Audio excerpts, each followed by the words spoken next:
قرآن مجید میں اللہ پاک نے کئی مقامات پر ذکر کیا ہے، اور اس میں ایک مقام سورہ الحشر کا ہے۔ اللہ پاک فرماتے ہیں المالک القدوس السلام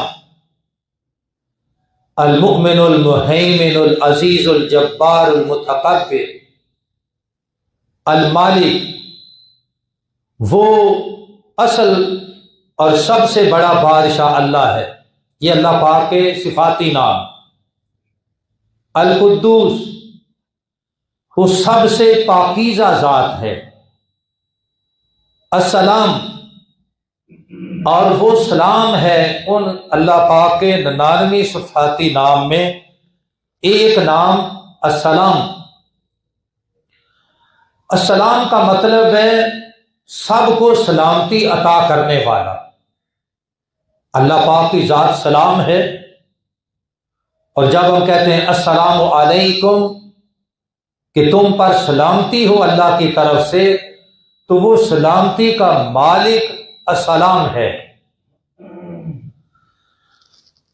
اور السلام کا دوسرا معنی سالم۔ سالم کا معنی وہ ذات جو تمام قسم کے نقص اور عیب اور کمی سے پاک ہے، وہ اللہ پاک کی ذات ہے السلام۔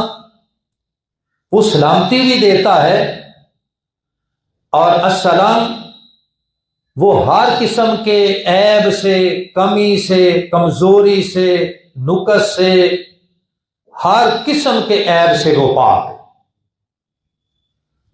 اور جب ہم کہتے ہیں اپنے بھائی کو السلام علیکم کہ بھائی تم پر میری طرف سے سلامتی ہو، تو اس کا مطلب یہ ہے کہ اب جب میں یہ دعا کرتا ہوں کہ اللہ کی طرف سے تم پر سلامتی ہو، تم سالم رہو، ہر قسم کے نقصان سے محفوظ رہو، تو پھر اب جب میں دعا کرتا ہوں تو میری طرف سے اب آپ کو کوئی نقصان نہیں پہنچے گا۔ کیوں؟